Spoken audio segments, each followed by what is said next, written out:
ሰላም ጤና ይስጥልኝ። እንኳን ወደ ሰላም ኦንላይን ትምህርት ቤት በሰላም መጣችሁ። በዚህ ቻናል አማርኛ፣ እንግሊዘኛና ሂሳብን ለጀማሪዎች በጣም ቀላልና ማራኪ በሆነ መንገድ እናቀርባለን። በየቀኑ የምንለቃቸውን ትምህርቶች እንዲደርሷችሁ አሁኑኑ ሰብስክራይብ እና ላይክ በማድረግ የቤተሰባችን አባል ይሁኑ። ከዚህ በተጨማሪ በግል ለመማር የምትፈልጉ ልዩ ዕድል አዘጋጅተናል።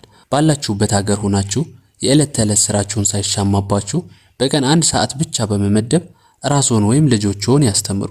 አሁኑኑ በኢሞ፣ በቴሌግራም ወይም በዋትስአፕ በስልክ ቁጥር +251 924 43 05 42 ላይ በመመዝገብ የ3 ቀን ነፃ የሙከራ ትምህርት ያገኙ።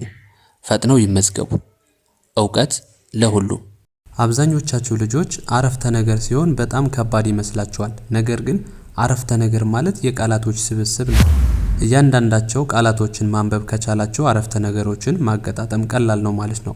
በዚህ ቪዲዮ የማሳያችሁ የአማርኛ አረፍተ ነገሮችን በእንግሊዘኛ ማንበብ፣ የእንግሊዘኛ ሌተሮችን ተጠቅመን እንዴት ማንበብ እንደምንችል ከዚሁ ፊት ለፊት ላይ እየጻፍኩኝ ያሳያችኋለሁ። እስከ መጨረሻው በደንብ ተከታተሉ። ታዲያ ሁላችሁም እስካሁን ላይክ ካላደረጋችሁ አሁን ላይክ አድርጉና ቪዲዮውን ጀምሩ። መልካም ቆይታ። ኦኬ፣ ከዚህ ላይ እንግዲህ እንደምታዩት ባለ ሁለት ቃላት አረፍተ ነገሮች ናቸው። ባለ ሁለት ቃላት አረፍተ ነገሮች። ቃል የምንለው ከዚህ ላይ በብቻ የጻፍነው ይሄኛው አንድ ቃል ነው።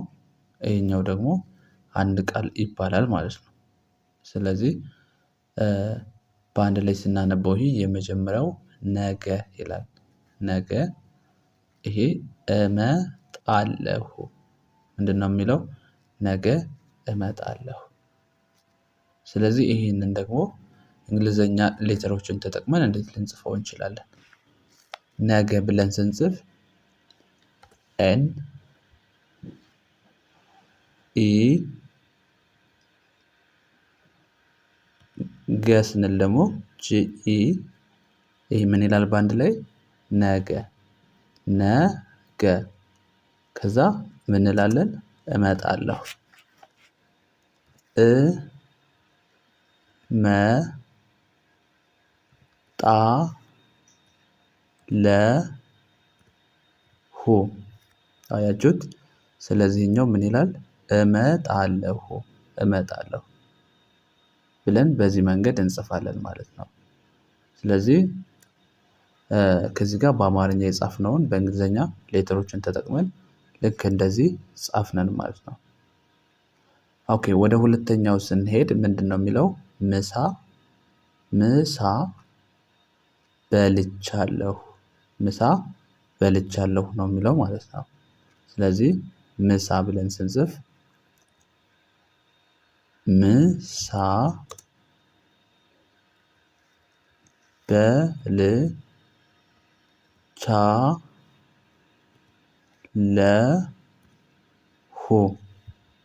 ኦኬ፣ ምን ይላል ይሄ? ምሳ በልቻለሁ። ቪዲዮውን እያቆማችሁ በደብተራችሁ መጻፍ አለባችሁ። በደብተራችሁ ጻፉና ከዛ በቴሌግራም ላይ ላኩልኝ አይላችኋለሁ ማለት ነው። ኦኬ፣ ወደ ሶስተኛው ስንሄድ ምንድነው የሚለው? በኋላ። እቺ ኋ ናት፣ ሁለተኛ ላይ ያለችዋ። በኋላ እደውላለሁ። በኋላ እደውላለሁ ይላል ማለት ነው። ስለዚህ በኋላ ስንል ቢ ኢ በ ማለት ነው። ኋ ኤች ዩ ኤ ላ ኤል ኤ። ኦኬ፣ ስለዚህ ይሄ በአንድ ላይ ምን ይላል? በኋላ። በኋላ። ከዛ እደውላለሁ። ኢን ብቻ እንጽፋለን። ደ ዲኢ ው ደብሊው ላ ኤልኤ ለ ኤልኢ ሁ ኤች ዩ ማለት ነው። ምን ይላል ይሄ? በኋላ። በኋላ እደውላለሁ። በኋላ እደውላለሁ ስንል ልክ በዚህ መንገድ እንጽፋለን ማለት ነው። ኦኬ፣ መጻፍ አለባችሁ በተደጋጋሚ። ስትጽፉት ነው በደንብ የሚገባችሁ ማለት ነው። ወደ ቀጣይ ስንሄድ ምን ይላል ከዚህ ጋር አያቴ አያቴ መረቀችኝ አያቴ መረቀችኝ ነው የሚለው። እነዚህም ባለ ሁለት ቃላት አረፍተ ነገሮች ናቸው። አያቴ የምንለው አንድ ቃል ነው። መረቀችኝ የሚለው አንድ ቃል ነው። ነገር ግን ይሄኛው በአንድ ላይ የምንለዋለን አረፍተ ነገር ወይም በእንግሊዘኛ ሴንተንስ እንደምንለው ማለት ነው። አረፍተ ነገር አንድ የተሟላ ሀሳብ ሊያስተላልፍልን የሚችል ወይም የሆነ ሜሴጅ ኮምፕሌት የሆነ ሜሴጅ ሊያስተላልፍልን የሚችል ከሆነ እንለዋለን አረፍተ ነገር ወይም ሴንተንስ እንለዋለን ማለት ነው። ስለዚህ አያቴ መረቀችኝ እንዴት እንጻፍ በእንግሊዘኛ ነው ጥያቄያችን። ኦኬ አ ያ ኤ ልክ እንደ አ ነው።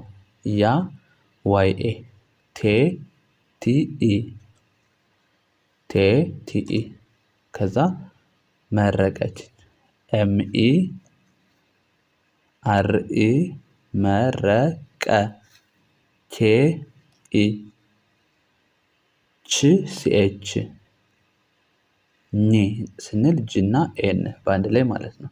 ስለዚህ ምን ይላል አያቴ ከዛ መረቀችኝ አያቴ መረቀችኝ። ልክ እንደዚህ አድርጋችሁ ትጽፋላችሁ ማለት ነው። ኦኬ ከጻፋችሁ ወደ ቀጣይ እንሄድ ማለት ነው። እሺ ይሄ ምንድነው የሚለው ጠንክረህ ስራ ጠንክረህ ስራ። ኦኬ ስለዚህ ጠ ስንል ቲ ነው የምንጽፈው ቲኢ ነው የምንጽፈው ልክ እንደ ጠ ቲኢ ነው የምናነበው ማለት ነው። ን ስንል ኤንን እንጽፋለን። ክ ስንል ኬን እንጽፋለን። ረ ስንል አር ኢ ጠንክረ አይደል? ከዛ ህ በምንልበት ሰዓት ኤችን እንጽፋለን ማለት ነው። ጠንክረህ ስራ ስራ አያችሁት አይደል? ስለዚህ ጠንክረህ ስራ ስንል ይሄንን ይመስላል ማለት ነው። በዚህ መንገድ ትጽፉታላችሁ። በጣም ቀላል ነው። ወደ ቀጣይ ስንሄድ ይሄኛው ደግሞ ባለ 3 ቃል አረፍተ ነገር ነው ማለት ነው። ኦኬ ስለዚህ ምን ይላል እዚህ ጋር ጓደኛዬ ይሄ አንድ ቃል ነው። ስራ አንድ ቃል ነው። ይሄ አገኘ ይሄኛውም አንድ ቃል ነው። ቃል የምንላቸው በጽሁፍ ጊዜ የሆነ መጽሐፍ ላይ በምታዩበት ሰዓት ክፍተት አላቸው። አንዱን ቃል ከጻፍንን በኋላ ወደ ሁለተኛው ለመሸጋገር መሃል ላይ ክፍተት ያስፈልገዋል። እንደገና ደግሞ ያንን ጽፈን ወደ ሌላ ለመሸጋገር መሃል ላይ ክፍተት ያስፈልገዋል። ምክንያቱም ክፍተት ከሌለው መሃል ላይ ለማንበብ አስቸጋሪ ነው። አንዳንድ ጀማሪ ልጆች መሃል ላይ ክፍተት ሳታደርጉ የምትጽፉ አላችሁ። እሱ የተስተካከለ መሆን አለበት። አንድ ቃል ጽፋችሁ ወደ ሁለተኛው ቃል ለመሸጋገር የተወሰነ ስፔስ ጋፕ ያስፈልገዋል ማለት ነው። ኦኬ ልክ በዚህኛው መንገድ ከዚህ ላይ እንደምታዩት መሃል ላይ ክፍተት ያስፈልጋል። እሺ ስለዚህኛው ባለ 3 ነው። ጓደኛዬ ስራ አገኘ። ኦኬ እሺ ይሄንን እንጻፈው በእንግሊዘኛ ሌተሮችን ተጠቅመን ማለት ነው። ኦኬ ጓ ስንል ጂዩ ኤ ነው። ጓ ስንል አንዷ ብቻ ማለት ነው። ይሄ የትኛውን ነው የሚወክለው? ጓ ጂዩ ኤ። ከዛ ደ ስንል ዲኢ ጓደኛ ስንል ጂኤንኤ የ ስንል ዋይኢ አያችሁት? ይሄ አሁን ጓደኛዬ ብቻ ብለን ለመጻፍ ልክ ይሄንን ያክል ወሰደብን ማለት ነው። ሉክ ይሄ ጓደኛ የሚለው በእንግሊዘኛ ጓ ስንል ጂዩኤ ደ ስንል ዲኢ ኛ ስንል ጂኤንኤ የ ስንል ዋይኢ ጓደኛዬ ይላል። ከዛ ስራ እንላለን።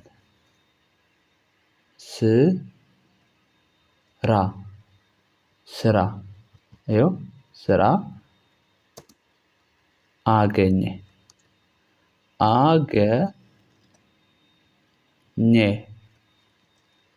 ኦኬ ይሄ ምን ይላል? አገኘ ይላል ማለት ነው። አገኘ ጓደኛዬ ስራ አገኘ ብለን እንደዚህ እንጽፋለን ማለት ነው። እሺ ወደ ቀጣይ አረፍተ ነገር ስንሄድ ምንድነው የሚለው? ተስፋ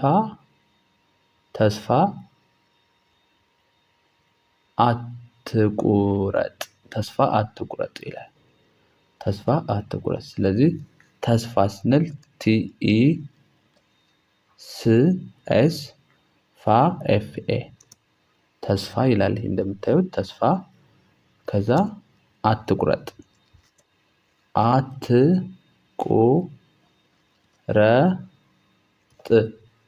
አያችሁት? ያው ጥ ለማለት ቲ ነው የምንጽፈው ምን ይዘን ቢሆን ተስፋ አትቁረጥ በዚህ መንገድ እንጽፋለን ማለት ነው። ወደ ቀጣይ አረፍተ ነገር ስንሄድ ታማኝ ሁን። ኦኬ እነዚህ ባለ ሁለት ቃላቶች ናቸው ማለት ነው። ስለዚህ ታማኝ ለማለት TAMANY ነው የሚሆነው። መጨረሻ ላይ ታማኝ ሁን። አያችሁት አይደለ? ስለዚህ ታማኝ ሁን ልክ በዚህ መንገድ ትጽፋላችሁ ማለት ነው። በጣም ቀላል ነው። ይሄንን ይመስላል ማለት ነው። ኦኬ ወደ ቀጣይ ስንሄድ ምን ይላል መሰላችሁ?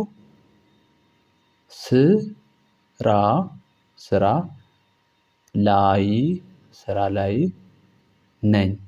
ብዙ ጊዜ የምንጠቀመው ነው። አሁን ይሄ ስራ ላይ ነኝ። ስለዚህ እነዚህ አሁን ባለ ስንት ቃላቶች ናቸው? ባለ 3 ስራ አንድ ቃል ነው። ላይ አንድ ቃል ነው። ነኝ አንድ ቃል ነው። ኦኬ ስለዚህ ስንጽፈው በእንግሊዘኛ ተጠቅመን ስራ ላይ ነኝ። ኦኬ ምን ይላል ይሄ? ስራ ላይ ነኝ ይላል ማለት ነው። በዚህ መንገድ መጻፍ ትችላላችሁ ማለት ነው። ኦኬ ይሄኛው ደግሞ ምን ይላል?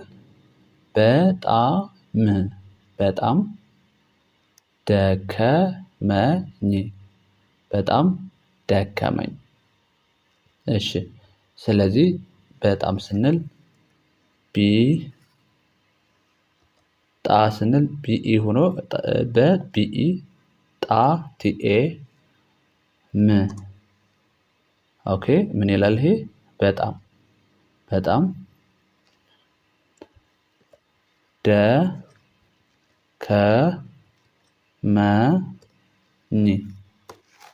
አያችሁት አይደል? በጣም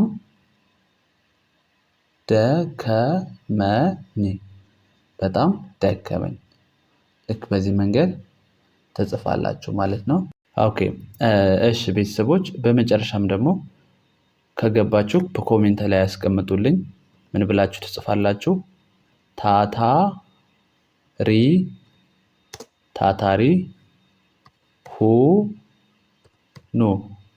ታታሪ ሁኑ። ስለዚህ ይሄ ምንድነው የሚለው በአማርኛ? ታታሪ ሁኑ። ስለዚህ ከዚህ ላይ ይሄንን አማርኛ አረፍተ ነገር ወደ እንግሊዘኛ በመቀየር ገብቷችሁ ከሆነ በራሳችሁ መንገድ በኮሜንት አስቀምጡልኝ ማለት ነው። ለዛሬ ትምህርታችን ከዚህ ላይ ይበቃናል። በቀጣይ ቪዲዮ እስከምንገናኝ መልካም ጊዜ። ባይ ባይ።